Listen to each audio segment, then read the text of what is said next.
are. I'm so excited for another Wandering with our Wanderers. Welcome, welcome. Hi, Natalie. Hi, AJ. I feel like we haven't soul wandered in a hot minute, but yet it's only been a week. Has so much happened in this last week that it seemed longer? I don't know. Something's going on because I feel like we haven't been here, but we're here now, and that's all that matters. Hello, Wanderers. Welcome to Wandering Wednesdays, where Natalie and myself talk about a topic and hang out with all of you. We give our viewpoints, our experience, our knowledge, and share it with you. And we do this every week, almost. Very much. I say I say a little disclaimer because I hear people will be disappointed when I say every time. It's not accurate. There are way more times than not. That's true. You can learn more about us on soulwanderings.com. We've been doing the show for many years. It's something that we do for the love of it.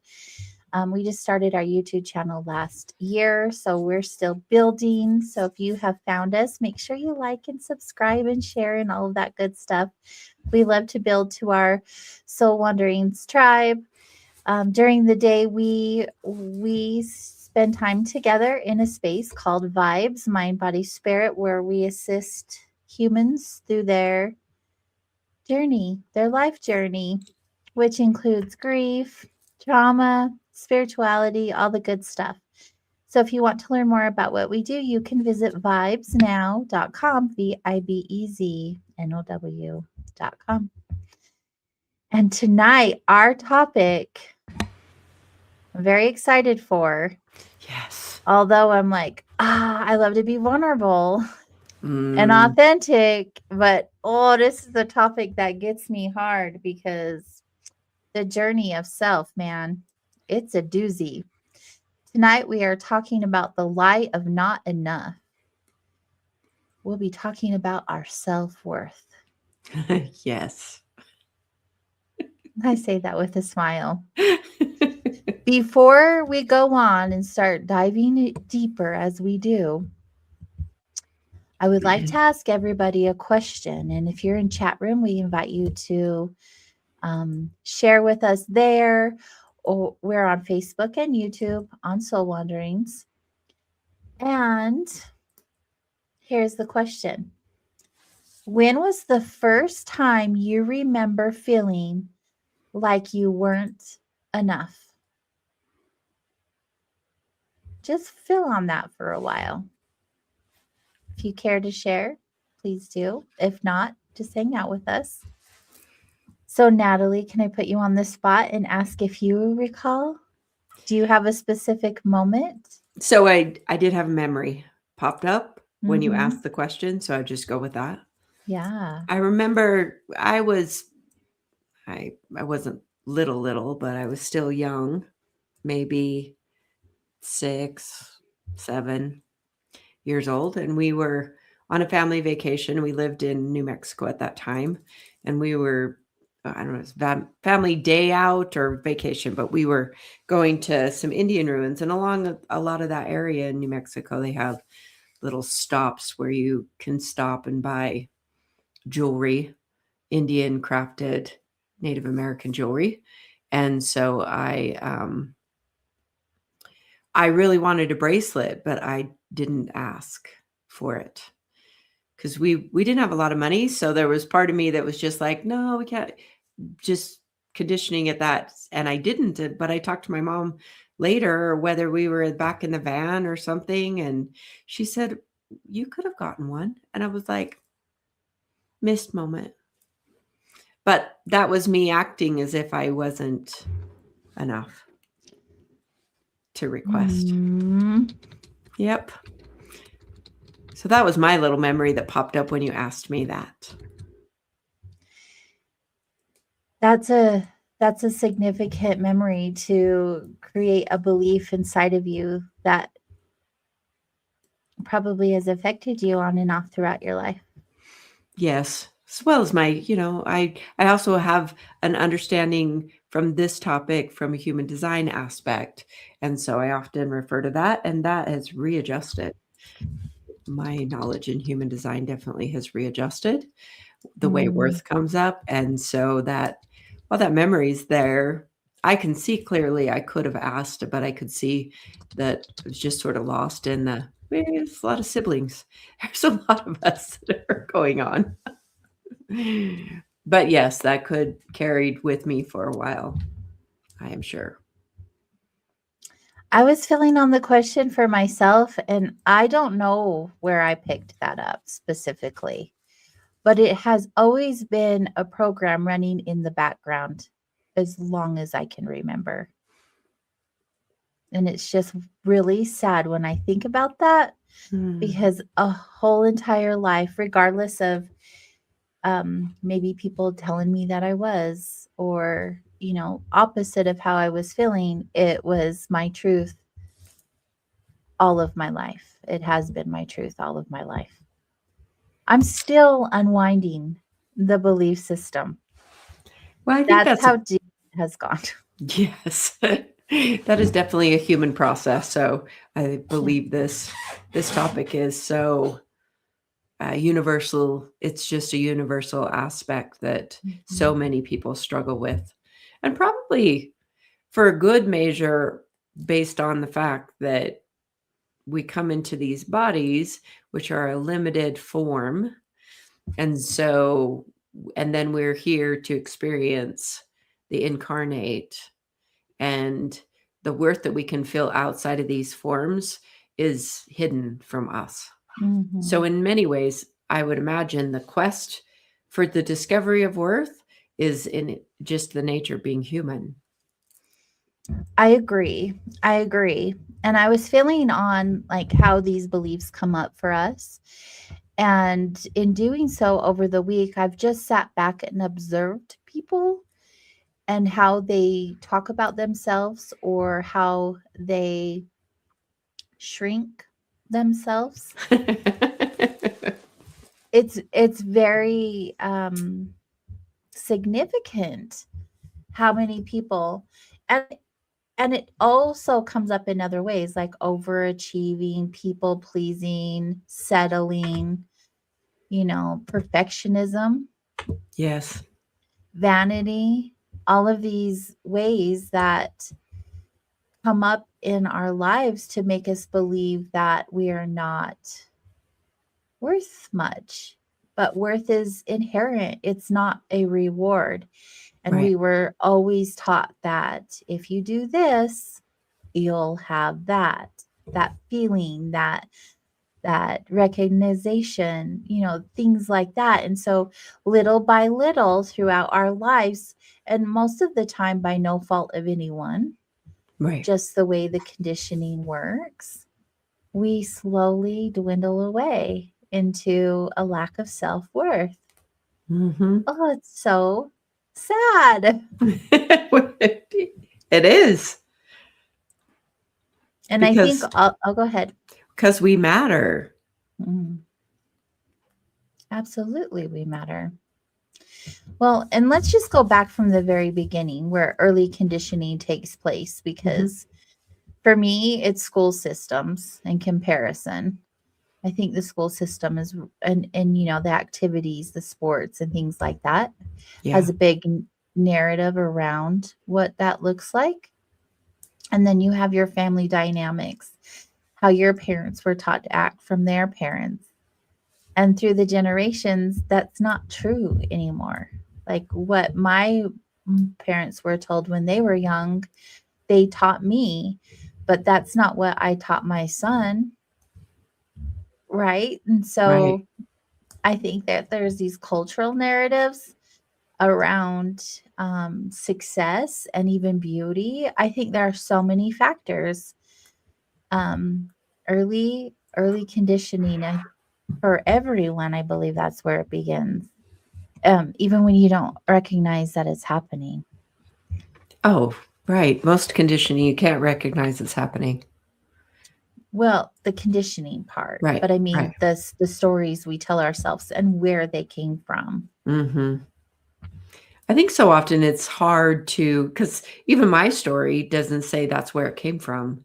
That was definitely picked up well before that story. That was a symptom of not valuing myself or wants or needs or desires, not having that just as part of that. I would step forward with that. Mhm. And it's definitely an aspect. I I wrote a couple of things, Okay. which is along the lines of what we're talking about. So there were questions. Where do those measure? So how do you measure your worth? I was thinking about, okay, if you're baking or cooking, or we have concrete measurements when it comes to a measuring cup, or that specific a cup is this much, and Mhm. it's a solid, reliable way of measuring substances. And so if you take that analogy and say, well, self-worth is always subjective when you're measuring. It's completely subjective. Um, and then where do those measurements come from? Where the sort of, if you sit and write down, what is it that you measure worth on? And you named a few, like Mhm. success or money or beauty or um, just whether you get compliments or more. It's runs a whole gamut of, and then where do those come from? Like you mentioned, it gets handed down to us. Most things get handed to us well in advance of our cognitive awareness Mhm. anyway. And then most of these are based on assumptions. Right. Most This is where the lie develops. That's correct. When you inherently make assumptions. And many Mhm. times it's an assumption about a comparison that you framed in your mind about someone else's way of being, their have it, don't have it, that measurement of yourself against the other. Mhm. Of course, you're measuring your Yeah. inside stuff Yeah. against their. So, most often, this is what people do in comparison. Okay, I'm going to measure my crap to their good stuff. Mhm. And that's not even fair on any level. Right. No. You could at least try to imagine their crap to your crap. A little bit of a more even comparison, right? Right. A little bit more. And then you go into like that's early conditioning, but then I think a lot of my conditioning happened in like I would say my teenage, high school years and young adulthood, Mm-hmm. right? So Mm-hmm. that we find ourselves like um staying in relationships, meaning we feel like if we're staying in relationships, we are earning love even if we're unhappy, but things are like working out enough. But if we stay, they'll love us more. If I work hard towards this, I'll have more love. Or they'll complete me. They'll Having a complete me. relationship will help me feel more complete than I do in my own skin. Right. Right. I think that I think in high school and young adulthood, like relationships, at least when I was growing up, it was so important. Like, are you in a relationship? Mm-hmm. And I'm always like, I don't want to be in a relationship. There are too many fishes in the sea. Okay. It's so And true. I like to swim. And then But you're you like, do what you're supposed to do. Yeah. what's prevalent in the society that you're around? Right. Even though most people aren't in relationships in junior high and high school, most people aren't. Um, I wouldn't say real relationships, but it's amazing. So I have a 13-year-old stepdaughter, and the conversations we have about all of the relationship drama, we're talking eighth grade.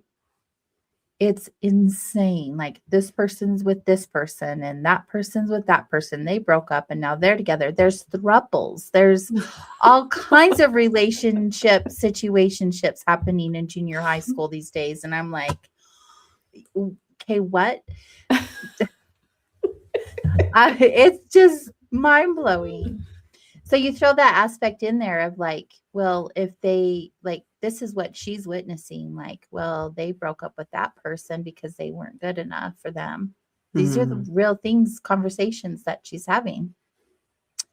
Or, they broke up with me because they thought I was too big or whatever the thing is. And it's right. just, there's always this comparison and we're always nitpicking at each other's self-worth, which then creates this dynamic inside of us of not being enough. Yeah. And it goes way deeper than just looks. It's personality, it's your family situation, it's your income status already. Like it's so many things. Mm, it is true. And I just think also in adulthood, like young adulthood, we get burned out. We get burned out from like over functioning. Like there's this thing when you enter like corporate world or like work in general where you're young and you have to prove yourself, like college or work, and you're proving yourself because in order to have this I've got to do this. And I think that's a really big thing that young adults also face, or adults face even. Yeah, because they call it the ladder of success. So it's imposed even with that language that it's a continual climb. Like you don't just gain success. You got to climb the ladder to get the success. Yeah. And then you have imposter syndrome because you're trying to be something that you're not. That's so And then the true. self sabotage starts happening when things don't go the way you thought they should. Like it's this never ending cycle of creating an environment inside of ourselves that tells us we're not enough, we're not doing good enough, we're never going to make it. And it's no wonder that people grow into adulthood and they are like, I have all the things, I checked all the boxes, and still I'm not enough. Because it's always not what you have or your success. It's always an inside job. Right. And so we get to flip the script and really lean into learning to love ourselves and what that truly means. So another question for all of you is, where are you still trying to prove yourself? Where you're at right now in your life? And what would you stop doing if you knew you were already enough? How many things could you set down if you already knew you were enough? Yes, the stinking thinking, Genghis. You got it. Yeah, I like that stinking thinking because it sure does resonate appropriately. Oh, and the middle child syndrome. See, this is where when you were saying we shrink ourselves, and I don't know if you meant shrink ourselves in to reduce our worth or shrink ourselves in psychiatry, like be our own psychiatrist, or maybe both aspects. I didn't mean the psychiatry. I mean like shrink ourselves, like our like who we are, like not let our light shine, right? Make And ourselves little. yes, and I was thinking of the therapy psychiatrist thing when we examine ourselves and critique ourselves, and then we apply these external labels, things that we read about. Mhm. Oh, that's like me. We take on an identity that we carry with us for a little while. Listen to the stories you say over and over again. We're Mhm. telling the stories. Um, these are all identifiers or help raise your awareness of what's getting in your own way. I have to tell you, it shouldn't be so difficult to love ourselves. No. It just shouldn't. It's an epidemic of lack of self love, which if we loved ourselves, we could recognize our worth easily because we would say it just is. We fill material space, so we're here for a reason. We Mhm. have our own piece of the human aspect that we embody just by being in a body. And then that would radiate differently in the world. Yes. Yes. Which brings me, like, I wrote some key points down. That brings me to the spiritual aspect of it.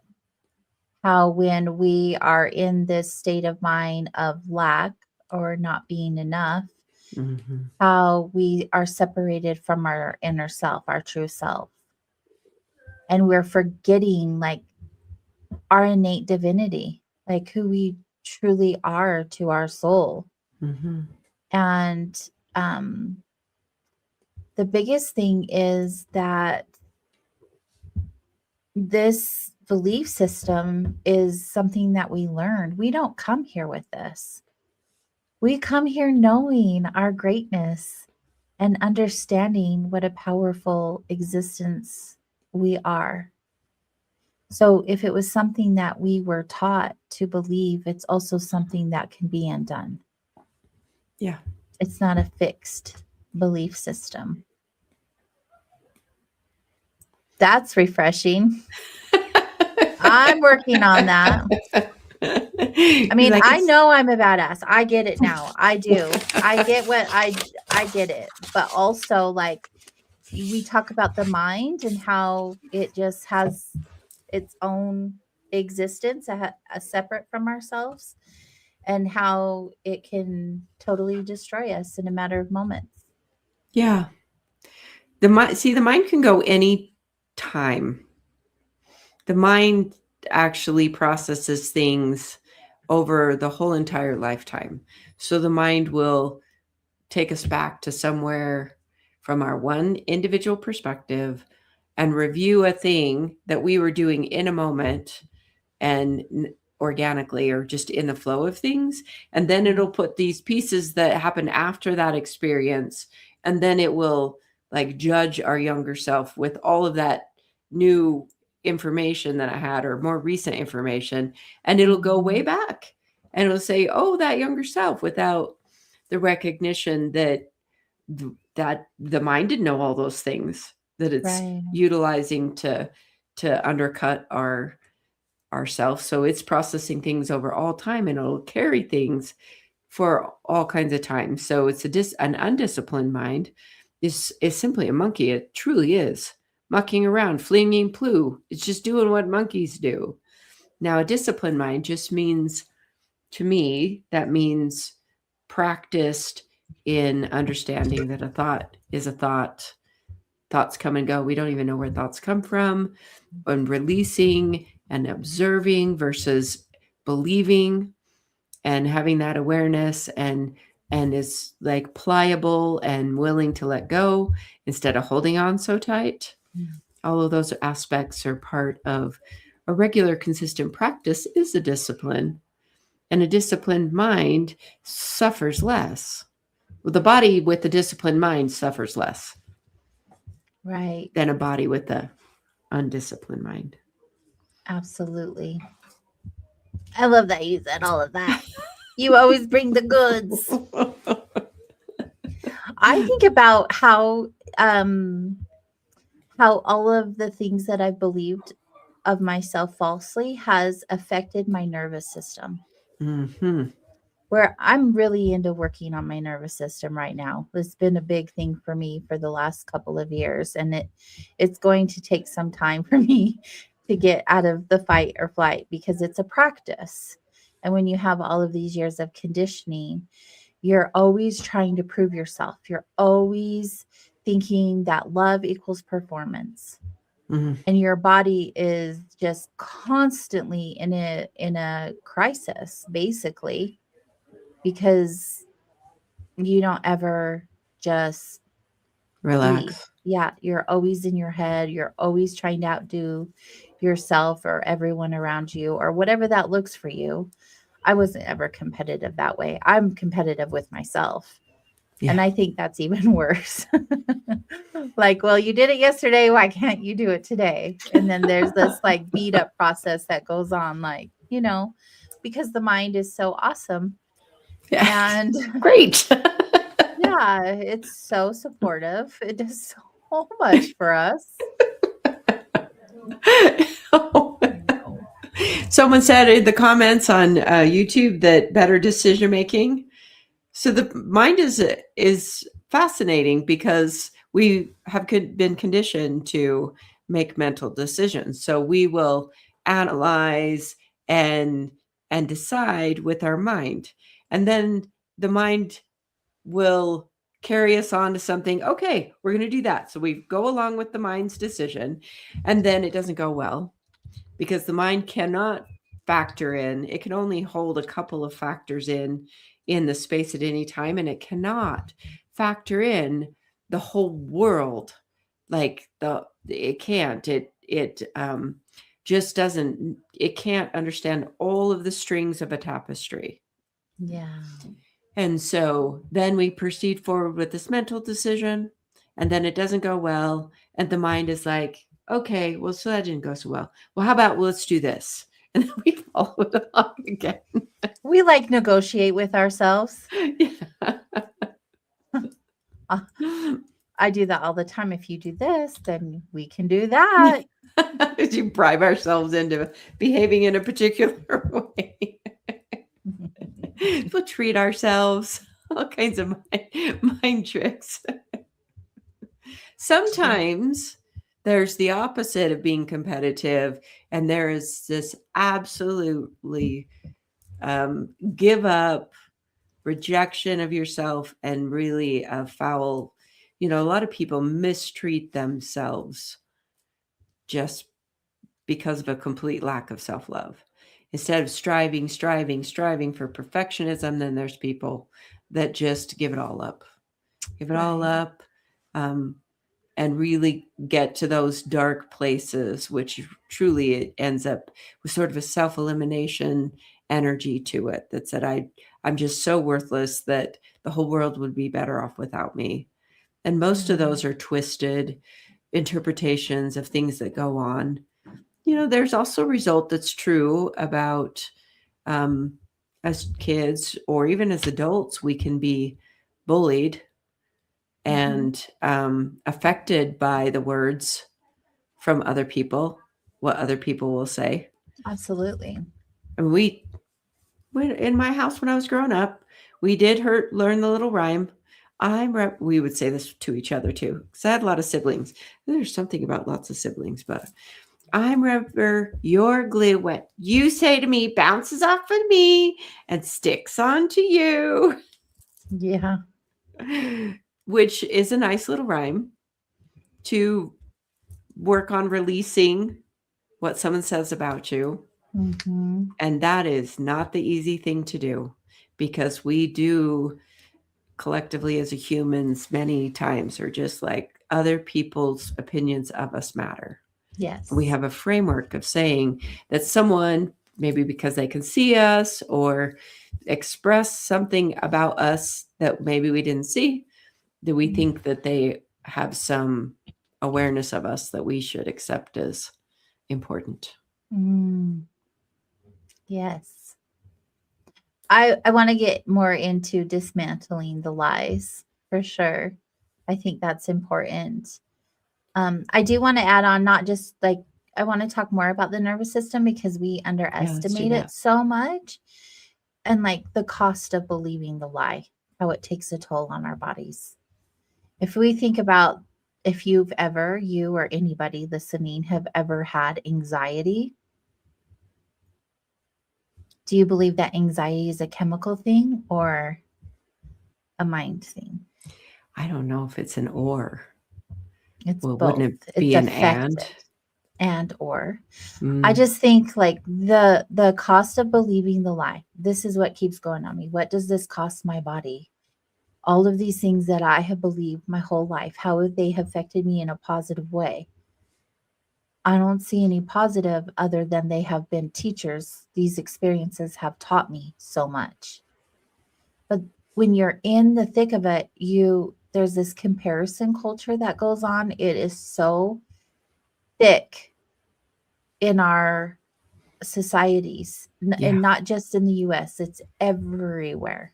Yeah. I mean, I went to Germany and never felt so judged before in my whole life. Like it's everywhere. Wow. And when you have like this comparison constantly going on in front of you and behind your back and on media and everywhere you go, you really have to get to a place where you are so comfortable with yourself so none of that affects you. And that is a job, that is work. Like you you have to work towards that. It's not just something that you automatically are comfortable with.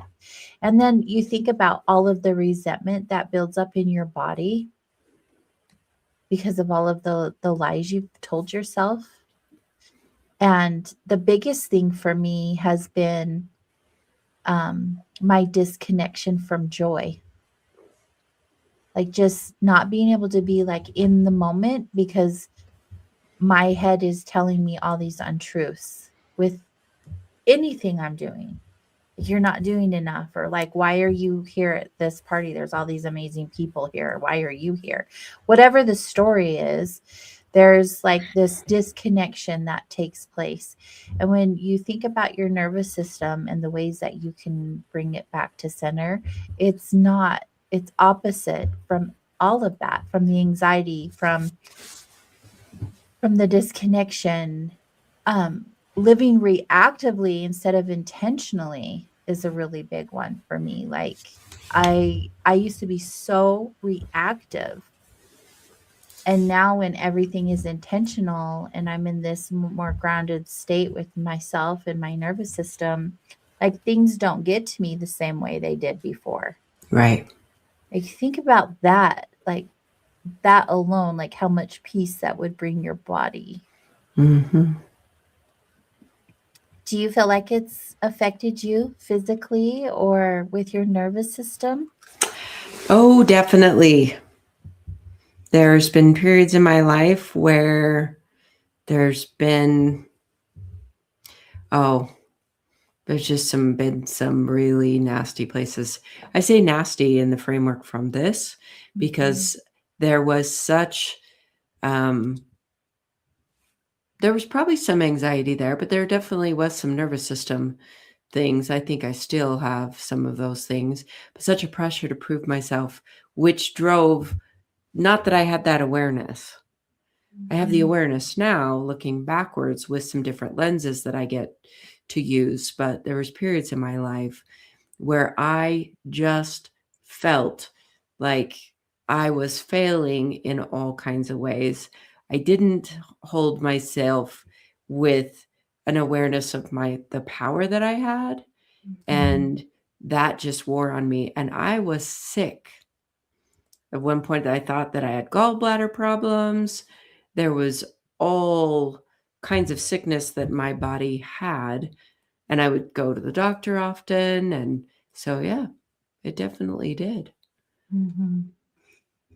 affect Yeah. my body's, and knowing the awareness I have of, and utilizing kinesiology as a regular aspect of my life, and recognizing that we Mhm, go weak simply with a statement that can make us, our body weaken. It weakens our body. So mhm, words do matter. And then there's other experiments out there that if you take nasty words and you wrap them around, you have one container of white rice and you put love mhm, words on it, and another container of white rice and you put nasty words on it, and you leave them in the same conditions, the ones with negative words will spoil so mhm. much quicker. I actually did that experiment one time. It is factual. It really does take place. And it's so it affects the on the cellular level. These things are proven, Mhm. and that is definitely, there's proof out there of these things. Right. And then we're immersed in the ocean and all the programming that you were talking about. I know, it's like, Gross. Genghis mentioned um, that we have talked about stopping the negative thoughts and dance it out for a moment. It's still a thing, Genghis. We still do it. yeah. In fact, we have an employee a company party where we're having a dance party. It's a dance party because that's how we roll. That is how we roll. I'm looking forward to it. It'll be so fun. Mm-hmm.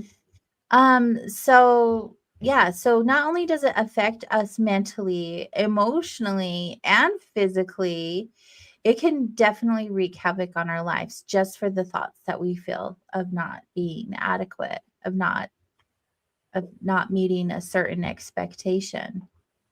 And I have seen some people go really dark because of it. And really, it's like anything, like Natalie's talked about the rice, like your plants, your body, everything is listening to what you say, and everything is energy.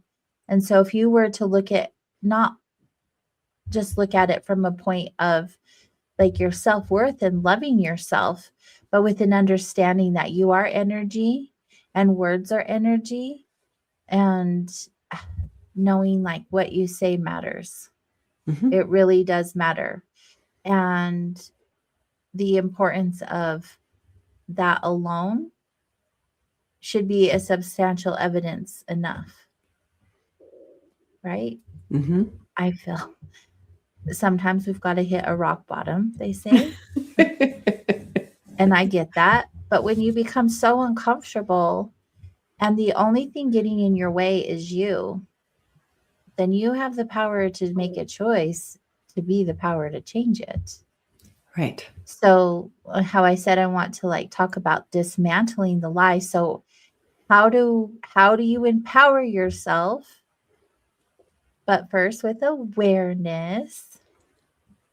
Like notice that voice that's talking to you, that voice of not enough, and observe it as like an identity. Like we give our not selves names. So it Yes. has its own identity. And if you had someone in your life who is bringing you down and saying these things to you that you're saying to yourself, and um, making you feel small and not worthy and not enough, would you have them in your life? Well, I mean, probably not. But then sometimes we do that, people pleasing and such. But But that comes with self love, yes. right? That's not how we want to feel. Right. That's just the result of listening to the inner dialogue. Right. So no, we wouldn't want to be around someone like that, because Mhm. that wouldn't feel good. Yeah, right. No, wouldn't feel good. Mm-mm. Um, so then we get to go to a place where we rewrite the narrative. Yeah. What are some ways that you do that? Well, um I have had a long-standing practice of having affirmations around me. Mm, And for a while, I had those affirmative statements, affirmations, positive statements to just keep my head above water. I didn't mm, necessarily believe them, but they did soak in uh, over time. So that's one of the ways that I rewrite the narrative. I also am able to just tell my mind to mm, shh after lots of practice. mm, Sometimes I just simply stop the narrative. mm. And then as of late, That's just a choice, though, right? So you're well, making a choice. yes, making a choice. Well, after a while, like for a long time, there was no choice to be made because the awareness was not there. I believed the lies. Mm, I believed that I was messing it all up. I believed that I was, the problem that was in the relationship or in the interaction, that I was the problem. If I could change my behavior, then things would go much more smoothly and it would all work out. mm, So I believed it. And not until I started, um, I don't plenty of shifts come along in my life. Sometimes I think these conversations are really good to bring up a level of awareness and to start noticing the negative self-talk, Mm-hmm. which is based on lies that we've adopted for a long ago, and start to incorporate a new practice into our life. So someone asked about the picture on my wall. Someone noticed the picture on the wall. I'm replying to him right Oh, now. that's good. It's like, nope, not new. Okay. Well, explain it, because that picture I think it's is a relevant piece of artwork for what we're talking about. yes. So I think it's no coincidence that someone noticed it this time. But this picture here basically depicts rising from the ashes, a phoenix rising from the ashes of this fire. And it was based on a woman who was dying, had a dream. She was working with a therapist that I shared space with, and she had this dream. And so death is a sometimes, and this is how it's applicable. I can see how this is applicable. So we rise from ashes over and over again. And this is breaking the lies, and then can't see all the details in this picture, but there literally are fragments of chains that have been exploded in this picture, if you can see the details. So as you just endeavor to break away from the lies and stop believing this lie that you're not enough. Of course you're enough. Sometimes you have to drop and you just have to say, I am enough. Right. I am enough, and affirm that simple statement. And then you start to break the chains of the lies and you move away from those things. And when you get far enough away from the lies, you look backwards and you wonder how you ever believed those stories, Right. Right. how they ever took hold. Because when you break those chains, you do break them. You do. Yeah. I lost my thought, but I stopped saying I am enough because it was so challenging for me to say that Hmm. I am enough Hmm. for the longest time. So, but I never said I was not enough either. Those weren't words that I used. It manifested in other ways. But words are so powerful, right? We've talked about that already. Hmm. Hmm. And I think about all of the times that I told myself I wasn't enough without saying that specifically, and how I like put it in a pretty bow. Well, I'm not saying I'm not enough. I'm just saying I'm this, which is basically I am not enough wrapped up in a pretty bow. Put I lipstick wasn't on that taking pig. right. I wasn't taking accountability for how I was really talking to myself, because also I didn't know. I didn't know that what I was doing was me expressing my lack. I just thought, well, I'll get there. I'm just not there yet. So going to words, I learned to say, I am learning, or I am allowed to grow. And the biggest thing for me was to tell myself my worth is not on trial. Like, what am I trying to prove to myself? Like, just existing is enough. It's more than enough. Hmm. And so I feel like when you switch the words, like Natalie said, and be very mindful and intentional on how you speak to yourself or about your experiences, it just starts happening naturally for you. You'll just your vocabulary will change, and that's part of the chains that start breaking off. Right. You're not carrying the weight of lack anymore because you have slowly integrated new vocabulary that is supportive. So you're rewriting the narrative. Yeah, It's so that powerful. it is really powerful. That's a good question to say. Is your interior space self-supporting? And Mm, if it isn't, what could you do narrative-wise that would be self-supporting? mhm. And those are steps to breaking the pattern. There is an aspect where you need to become aware of the pattern. You need to start being conscious of the interior dialogue. And then once you're conscious of the interior dialogue, you have to have, to change the culture, you have to have no space for that culture to be. You want to be willing to shift from that interior conversation that isn't positive, self-supporting, uplifting. If you wouldn't say it to someone that you know and have affection for or love, because it doesn't even have to be someone that you're in a, like a family member or any of those things. Sometimes you have to measure, like, would I say this face to face to a person that's a coworker or an associate or an acquaintance of mine? Would I say that to them?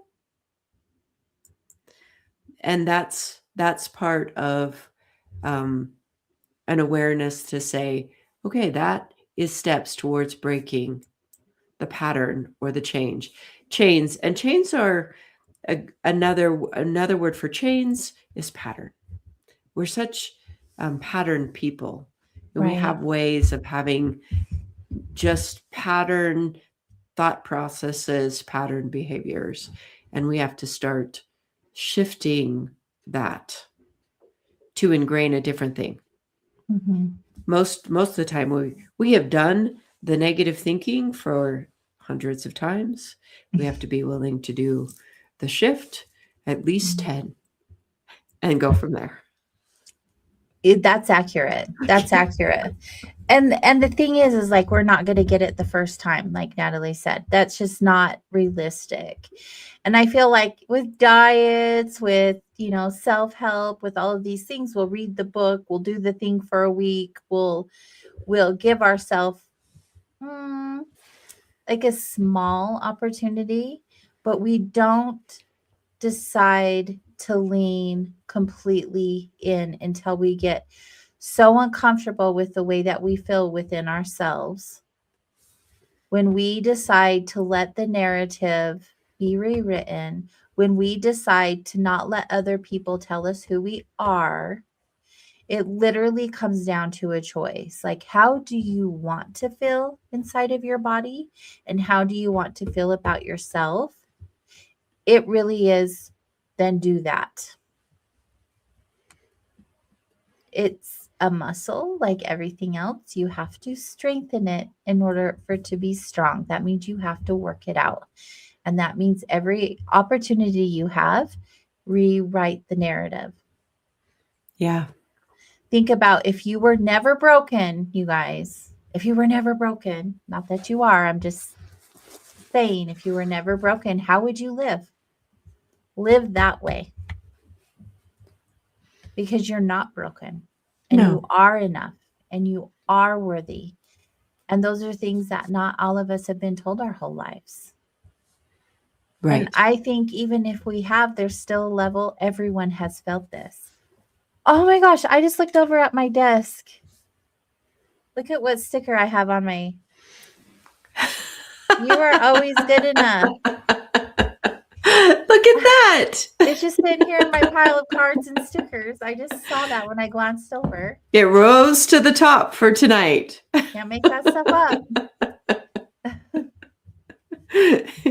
Put that sticker around. There are times, okay, so there was a couple things that went through my head. One, life happens. There are things in life that happen. And we can take things that happen in life and twist and distort it and use it against ourselves. Oh, for sure. We can also take and assume way too much responsibility for things that happened. And not parcel out responsibility to everyone that's involved, or just to the fact that we're here living life and there are things in life that happen that don't have an explanation per se. They're part of a much bigger picture that takes time to figure out those things. Right.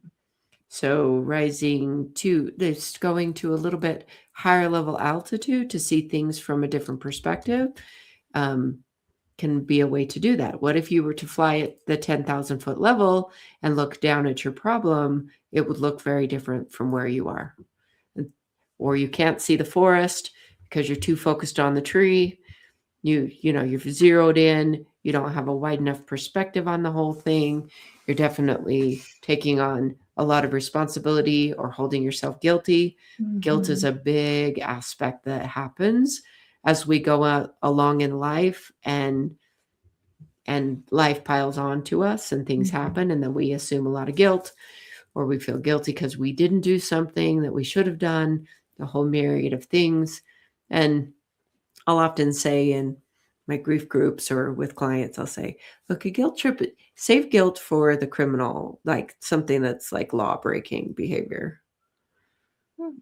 not necessarily for whatever it is you're applying that Mhm. for. So Yeah. I don't, for my framework, I don't see, I find that there is a benefit from reviewing if you can tune something that you did to do something different. Now, there are times where people do things purposefully and meaning to like get after someone. But I find that in a lot of ways, most of us are doing the best we can in any given situation. We're really doing the best we can. And then when we review the situation from a future mind, looking backwards at ourselves, then we actually, as you said, we put ourselves on trial. And I love that what you said. My self-worth is not on trial. Not on trial here. Yeah, I don't know why. I don't know where I picked that up. That everyone is like watching me and criticizing me and judging me and critiquing me and all of these things. Nobody's paying attention to me. Like, I'm good. Like, it's really not that serious. I don't know where we pick up that people will know, people are noticing. Nobody pays that much attention to what you're doing, to be honest. It's true. In fact, we'd probably be pretty offended when we realized how little other people think about us. Right. But you know how long it took me to realize that? And just like having the realization how free I feel now, just to be like, oh, I'm going to take that as my truth now instead, because that feels better inside of my body. I'm just going to try that on and see how it goes. And it has stuck because it feels really good not to care. It does. If you don't mind, it doesn't matter. Yeah. Yeah. And um and we just negotiate our values so much. We do. Like, what is that about? We don't need to do that, you guys. You No. all you all are here in a human body, a perfect soul in a human body, which human bodies aren't perfect, but they're created perfectly for us, for our experience in life. And I just think, wow, if we just remembered how divine we truly are, how powerful we really are. And if you just really remembered who you were, how much your life would change. And you could do, like Natalie says, she did affirmations. Affirmations Mhm. are very powerful. And I love them because especially with mirror work. Like if you look at yourself in the mirror and tell yourself these things, you're looking in your eyes, you're looking at your soul. So look in the mirror and say, I remember who I already am. Or I release the lie that I must become more to be worthy, because you already are worthy just by existing, just by being who you are. Yeah. Like, hello, do you feel that heartbeat? That's power, you guys. So one thing that just occurred to me is our parents and our ancestors can't give us anything that they never had. Mm. And there's times with doing this kind of work where you may realize that your parents didn't, they passed down their lack of self-worth Mm-hmm. or their sense of lack and what was lacking in them. And so there can be an exercise where you can look at mom, dad, siblings, someone that you recognize has a lower sense of worth. You can picture what it would be like, what it would, how refreshing it would be if you could see them Mm-hmm. valuing themselves and presenting that. And that may be an exercise for some people to see it in the other, to see the other as worthwhile. Right. Because so often we people do this all the time, judge another person. So this is where the judgment comes from, because how I hear this often in my groups or conversations or with clients.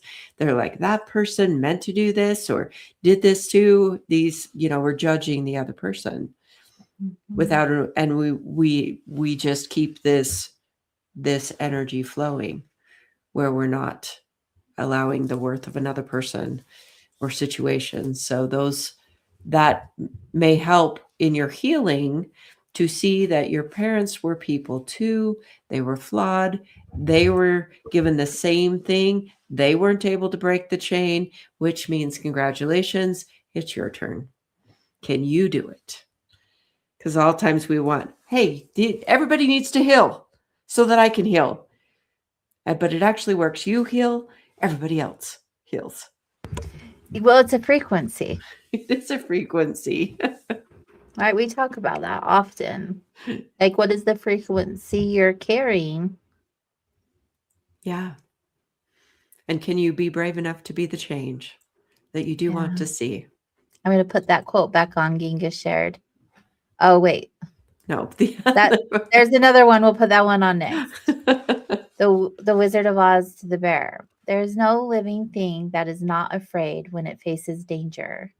The true courage is facing danger when you are afraid. Yeah. And then he said, but Oz never did give nothing to the Tin Man that he didn't already have. That's true. I love that you brought that up. This is why I love that movie so much. It's my mom's favorite movie. And when we went to Vegas not too long ago to see it in the Sphere, I just saw it in such a different way at this point in my life than I did watching it years and years ago. Like just all these golden nuggets in that show. It's just like, whoo, so good. It's so good. What? How lovely. So did we cover all the like breaking down the lies and Do you raising? feel Oh, complete? just I was thinking sometimes I just wanted to add this. My affirmations weren't always affirming. I do realize this because I just realized it when I was on the show tonight, in a way that I wasn't always like, I'm enough. Those weren't my affirmations. My affirmations were many times raising my framework of thinking to a higher level of thinking. Can I think a bigger thought than a small minimization thought? Can I think in a bigger way? How can I be more optimistic? How I can see a bigger picture. So a lot of my affirmations were mental frameworks that would frame a more affirming mindset just in general of Mhm. life in general. So sometimes that isn't always about self-affirming and I'm enough and I'm great, I'm confident, all those things. It's sometimes just changing um, the whole framework of the way you're viewing life. Mhm. Yeah, it really does help. I was looking over mine because I do like bullet points, and I was thinking of practices um, that helped me get out of that narrative. One was to stop over explaining. Hmm. I thought that was so substantial for me when I was feeling on it. Like I would always say, well, I'm going to do this because of this. And I get as a manifester, it's information, but also there's a point where I don't need to explain myself, Right. especially as a manifester. Oh, yes. Yeah, totally not self. Yeah, right. And that reminds me of, you finish. Now go ahead. It reminds me of when I stopped saying I'm sorry. I Yes, stopped. it's same thing.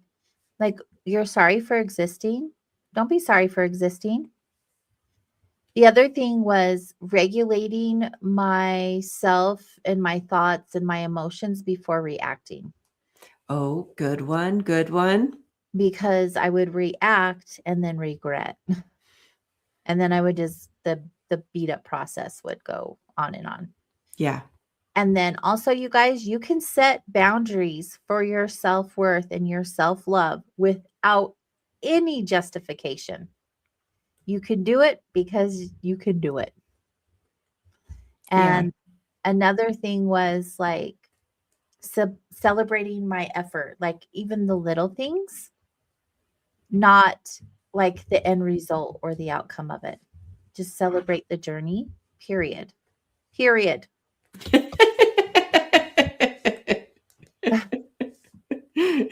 Everything always works out the way that it's meant to work out. It's not for us to sit there and analyze and pick apart. It just isn't. Right. And then also, like, I want to end on uh the soul is infinite. It has no boundaries. It has no way to measure itself. It's expansive. Hmm. It never ends. This Your soul is your light, your everything. And if you think of like the effects of what a light does in a dark room, you are that. Just by existing, just by living, you are that. You don't have to ascend to deserve love. You just get to be because you are. And I think that we just put so many Conditions. conditions on what self-worth is, and we don't give ourselves enough credit for existing. Means we already are enough. We already are enough just because Hmm. we exist. So your worth is a birthright. That's correct. I deeply believe that in my life these days. Hmm. I am worthy because I am worthy. Hmm. Amen. Whoop, whoop. Okay, guys, we've gone over time, so we're going to give it a wrap. But next week, we'll come to you with a new topic that we'll pick from the long list. Next week, I'll come more prepared where I give you guys the option to vote on what we'll speak about next. But until then, I hope you all have amazing week. Happy Lunar New Year. Bring Mm, in this good, juicy energy into your lives. It's so good right now. Don't pay attention to what's going out there. Pay attention to what's going on in here. And we'll see you guys all next week. Have a good one. yeah. Have a great night. Yeah.